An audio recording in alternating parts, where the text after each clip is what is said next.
Iran மீதான யுத்தம் ஒன்றை ஆரம்பித்ததன் பின்னரான காலப்பகுதியில் அமெரிக்காவிற்குள்ளேயே அமெரிக்காவினுடைய ஜனாதிபதி டொனால்ட் ட்ரம்ப் அவர்களுக்கான ஆதரவு நிலை மெல்ல மெல்ல சரிவடைந்து செல்கின்றதா? பாகிஸ்தானினுடைய ராணுவ தளபதி ஃபீல்ட் மாஸ்டர் அசீம் முனீர் ஈரானினுடைய தலைநகர் டெஹ்ரானில் வந்து இறங்கி இருப்பதற்கான நோக்கம் என்ன? அமெரிக்கா மற்றும் ஈரானுக்கு இடையில தொடர்ச்சியாக நடந்து கொண்டிருக்கிற இந்த யுத்தம் முடிவதற்கான நாட்களை நெருங்கிவிட்டது, இது மிக அண்மையில முடிவடைய போகுதுன்னு சொல்லி ஒரு பத்திரிகையாளரை பார்த்து அமெரிக்காவினுடைய பிரசிடென்ட் டொனால்ட் ட்ரம்ப் அவர்கள் இன்று சொல்லி இருக்கின்றார்.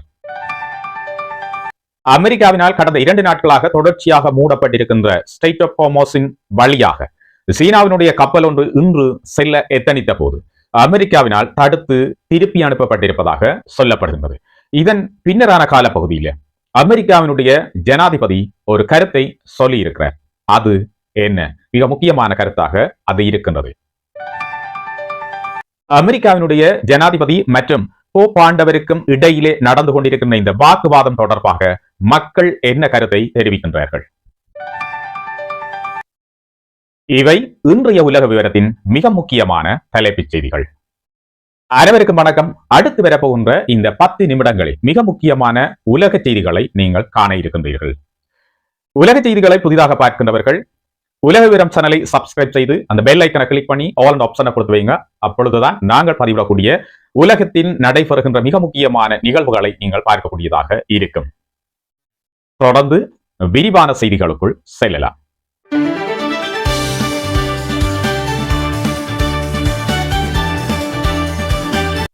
அமெரிக்காவினுடைய பிரசிடென்ட் டொனால்ட் ட்ரம்ப் அவர்களுக்கு அமெரிக்காவிற்குள்ளேயே அவருடைய ஆதரவு மெல்ல மெல்ல சரிவடைந்து செல்கின்றதா என்ற கேள்வி இப்ப எல்லாருடைய மனதிலும் எழத் தொடங்கி இருக்குது. நிறைய இடங்கள்ல அவரை தொடர்ச்சியாக கேள்வி கேட்கின்ற நிலைமைக்கு இப்பொழுது தள்ளப்பட்டிருக்கின்றார். குறிப்பாக அண்மையில ஒரு பல்கலைக்கழகத்தில மிகப்பெரிய ஒன்று கூடல் ஒன்று இடம்பெறுது. இந்த ஒன்று கூடலுக்கு அமெரிக்காவினுடைய துணை ஜனாதிபதி ஜேடி வான்ஸ் அவர்கள் அழைக்கப்பட்டிருக்கின்றார். அவர் அண்மையில பாகிஸ்தானுக்கு சென்று ஈரானுடனான பேச்சுவார்த்தையில ஈடுபட்டு அது முறிவடைந்த நிலையில இப்பொழுது அமெரிக்காவுக்கு சென்றிருக்கிற இந்த சந்தர்ப்பத்தில இந்த பல்கலைக்கழக மாநாட்டிற்கான அழைப்பு அவருக்கு விடுக்கப்பட்டிருந்தது. அந்த மாநாட்டுக்கு அவர் போய் அந்த மாநாட்டு திடலை அல்லது அந்த மண்டபத்தை பார்க்கின்ற போது மிக குறைவான எண்ணிக்கையிலான மக்கள் அமர்ந்திருப்பதை கவனிக்கின்றார். இந்த மாநாட்டை ஏற்பாடு செய்த அமைப்பை பாத்தீங்கன்னா ஒரு வலதுசாரி அமைப்பு, அமெரிக்காவினுடைய ஒரு வலதுசாரி மிகப்பெரிய அமைப்பாக இந்த அமைப்பு இருக்குது. இந்த அமைப்பு தற்போது அமெரிக்காவினுடைய பிரசிடென்ட் இருக்கிற டொனால்ட் ட்ரம்ப் அவர்கள் பிரசிடென்டாக தெரிவு செய்வதற்கு முன்னரான கால பகுதியில் இவரை தெரிவு செய்வதற்காக, அதாவது டொனால்ட் ட்ரம்ப் அவர்களை ஜனாதிபதியாக தெரிவு செய்வதற்காக மிகவும் பாடுபட்ட ஒரு அமைப்பாக இந்த அமைப்பு இருக்குது. டேர்னிங் பாயிண்ட் USA என்று சொல்லப்படுகின்ற இந்த வலதுசாரி அமைப்பில அமெரிக்காவினுடைய மிக அதிகமான இளைஞர்கள், யுவதிகள் பங்கெடுத்திருக்கின்றார்கள். இந்த அமைப்பினுடைய மாநாடு டொனால்ட் ட்ரம்ப் அவர்கள் ஆட்சிபீடம் ஏறுவதற்கு முன்னரான காலப்பகுதியிலும் இடம்பெற்றிருக்கு. அப்படியான மாநாட்டிற்கு ஜேடி வான்ஸ் அவர்கள் சென்றும் இருக்கிறார். அந்த சந்தர்ப்பத்தில் பாத்தீங்கன்னு சொன்னா இந்த மாநாடுகள் நிரம்பி வழிவதாக மக்கள் இருந்திருக்கின்றார்கள். மிகப்பெரிய கூட்டம், இளைஞர்கள், யுவதிகளுடைய மிகப்பெரிய கூட்டம் இந்த மண்டபத்தில நிறைஞ்சிருந்திருக்கு. மிகப்பெரிய ஆதரவு டொனால்ட் ட்ரம்ப் அவர்களுக்கு அந்த காலத்துல இருந்திருக்கு. ஆனால் இப்பொழுது இந்த ஈரான் மீதான யுத்தத்தை அமெரிக்காவினுடைய பிரசிடென்ட் டொனால்ட் ட்ரம்ப் அவர்கள் ஆரம்பித்ததன் பின்னரான காலப்பகுதியில இப்ப நடக்கிற இந்த மாநாட்டுக்கு ஜேடி வான்ஸ் அவர்கள் அழைக்கப்பட்ட போது அவர் கண்ட ஒரு காட்சி, அங்க அதிகமான கூட்டத்தை காண இல்ல. அந்த கூட்டத்திற்கு வந்திருந்தவர்களும் இதுல ஒரு இன்ட்ரெஸ்டும் எடுக்காத மாதிரி தான் அவர்கள் இருந்திருக்கின்றார்கள். பாத்தீங்கன்னா கூட்டம் ஆரம்பித்த பிறகு மிகப்பெரிய கேள்வி கணைகள் அவர் மீது தொடுக்கப்பட்டிருக்குது. ஏராளமான கேள்விகள், விவாதங்கள் என்றுதான் இந்த கூட்டம் நகர்ந்து சென்றிருக்குது. இந்த கூட்டத்தில் பாத்தீங்கன்னு சொன்னா மிகப்பெரிய கேள்விகள் எல்லாம் அவர்கிட்ட கேட்கப்பட்டிருக்கு. ஈரான் மீதான யுத்தம் அவசியமா என்ற கேள்விகள் அங்க இருந்த பலரால எழுப்பப்பட்டிருக்குது. ஈரான் அணுகுண்டுகளை செய்வதற்கான ஒரு ஏது நிலை இந்த யுத்தத்தை ஆரம்பிப்பதற்கு முன்னரான காலப்பகுதியில உண்மையாகவே இருந்ததா? அப்படியான ஒரு நிலையில தானா இந்த யுத்தம் ஆரம்பிக்கப்பட்டது? அந்த கேள்விகள் ஜேடி வான்சனை நோக்கி கேட்கப்பட்டது. அது மட்டும் இல்லாமல் அமெரிக்காவினுடைய ஜனாதிபதி டொனால்ட் ட்ரம்ப் அவர்கள் இப்பொழுது நடந்து கொள்கின்ற முறை அவர்களில் பலருக்கு பிடிக்கவில்லை என்ற ஒரு கருத்தை தொடர்ச்சியாக சொல்லி வந்திருக்கின்றார்கள். அவர் கூறிய கருத்துக்களில் மிக முக்கியமான ஒரு கருத்து கூறப்பட்டது. இந்த யுத்தத்தை பேச்சுவார்த்தை மூலமாக தீர்த்திருக்க முடியாதா? யுத்தத்தை ஆரம்பிப்பதற்கு முன்னரான காலத்திலேயே இந்த யுத்தத்தை ஒரு பேச்சுவார்த்தை மூலமாக, அதாவது ஈரானுடன் பேசி பேச்சுவார்த்தை மூலமாக இந்த யுத்தத்தை நிறுத்தி இருக்க முடியாதா? அமெரிக்காவிற்கு இவ்வளவு மிகப்பெரிய செலவினங்கள் தேவையா? இந்த யுத்தம் அமெரிக்காவிற்கு தேவைதானா என்று பலவிதமான கேள்விகள் ஜேடி வான்சனை நோக்கி கேட்கப்பட்டிருக்கின்றது. அது மட்டும் இல்லாமல் ஒரு முக்கியமான விஷயம் இங்கே கூறப்பட்டிருக்கின்றது. அமெரிக்காவினுடைய பிரசிடென்ட் டொனால்ட் ட்ரம்ப் அவர்கள் தன்னை மக்கள் கடவுளாக நினைக்க வேண்டும் என்று யோசிக்கின்றாரா? அப்படித்தான் அவருடைய செயற்பாடுகள் பல இருக்கின்றன என்று அவர்கள் கூறியிருக்கின்றார்கள். அது மட்டும் இல்லாமல் இந்த கருத்து கூறப்பட்டதற்கான ஒரு முக்கியமான விடயம் இருக்கின்றது.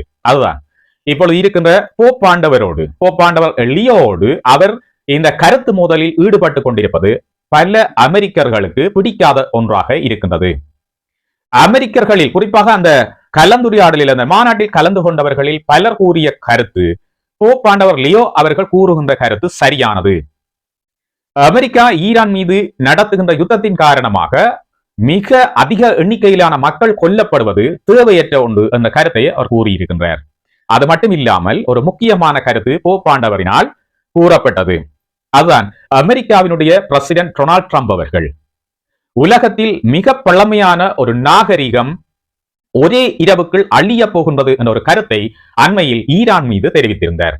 அதற்கு பின்னரான காலப்பகுதியில் தான் இந்த 14 நாட்கள் யுத்த நிறுத்தம் மற்றும் பேச்சுவார்த்தைகள் ஆரம்பிக்கப்பட்டது.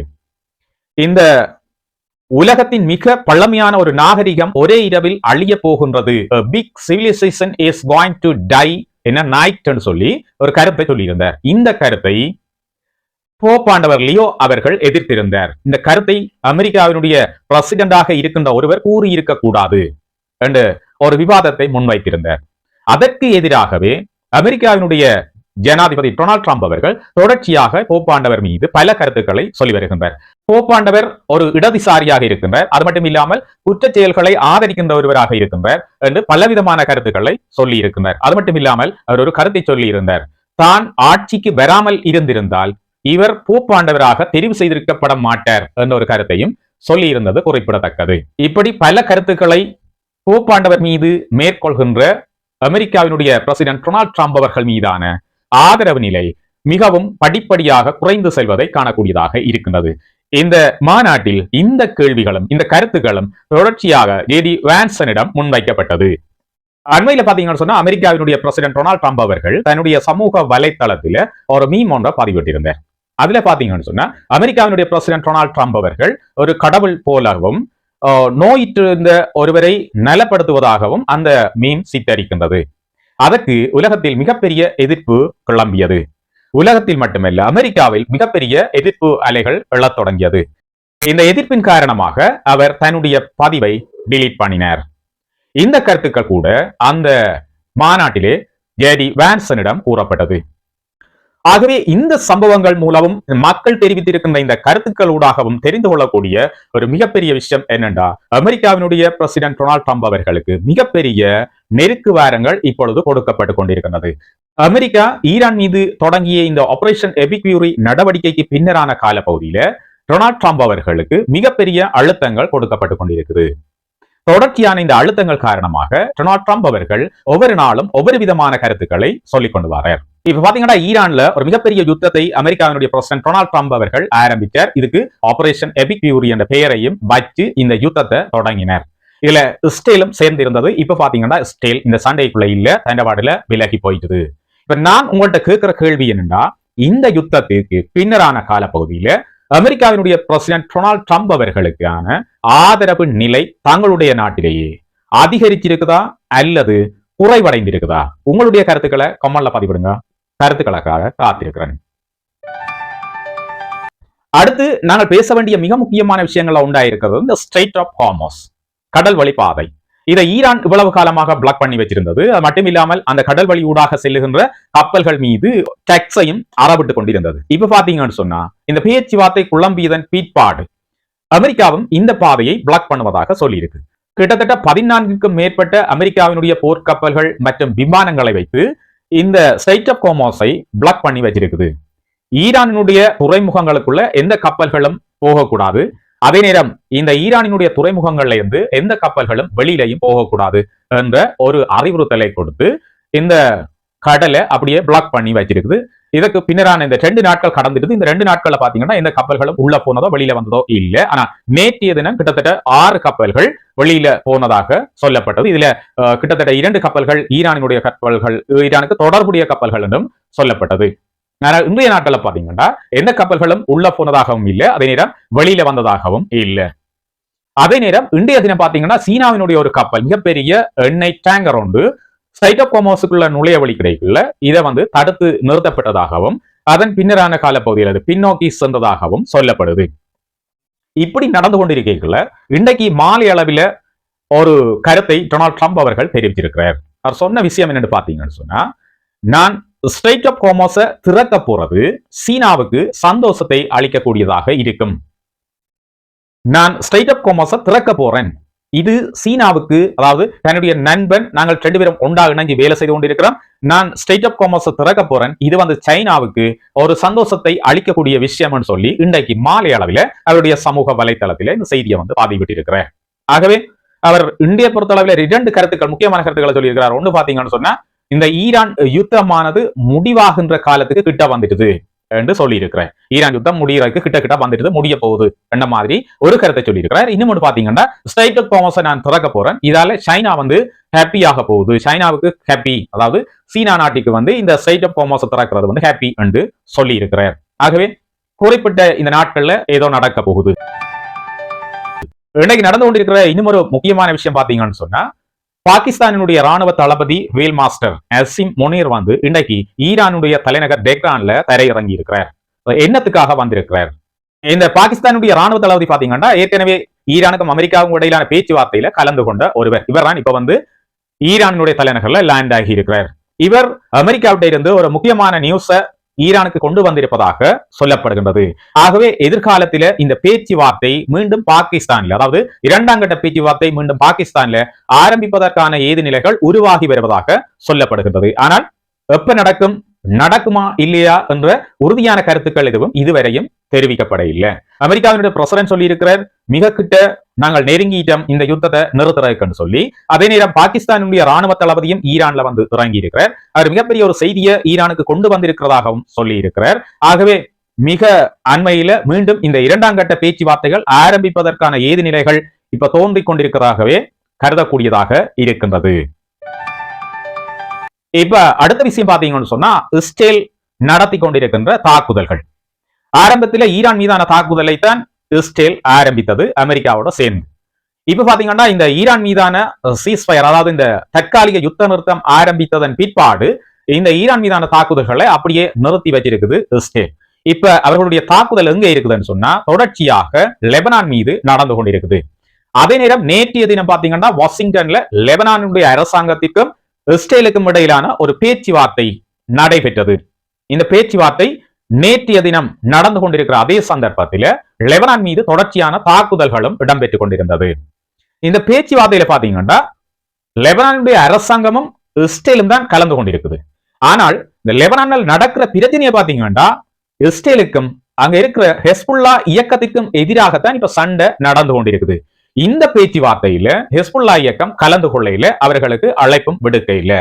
அவர்களுக்கு எதிரான யுத்தம் என்று சொல்லிக்கொண்டான் இஸ்ரேல் லெபனான் மீது தொடர்ச்சியான தாக்குதல்களை நிகழ்த்தி கொண்டு வருது. இன்றைய அளவில் கிட்டத்தட்ட 2164க்கும் மேற்பட்டவர்கள் இறந்திருப்பதாக சொல்லப்படுகின்றது. அது மட்டும் இல்லாமல் கிட்டத்தட்ட 7500க்கும் மேற்பட்டவர்கள் காயம் அடைந்திருப்பதாகவும் சொல்லப்படுகின்றது.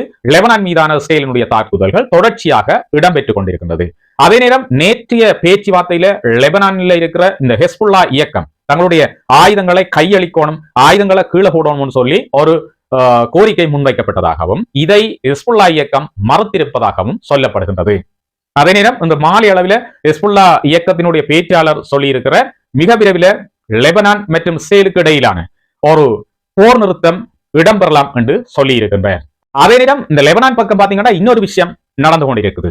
கனடா, யூகே, ஆஸ்திரேலியா மற்றும் 10 முக்கியமான நாடுகள் சேர்ந்து இன்றைக்கு பின்னேரம் ஒரு கூட்டறிக்கை ஒன்றை வெளியிட்டிருக்குது. இந்த கூட்டறிக்கையில என்ன சொல்லப்பட்டிருக்குன்னு சொன்னால், இஸ்ரேல் லெபனான் மீதான தாக்குதல்களை உடனடியாக நிறுத்த வேண்டும் என்று சொல்லி இருக்குது.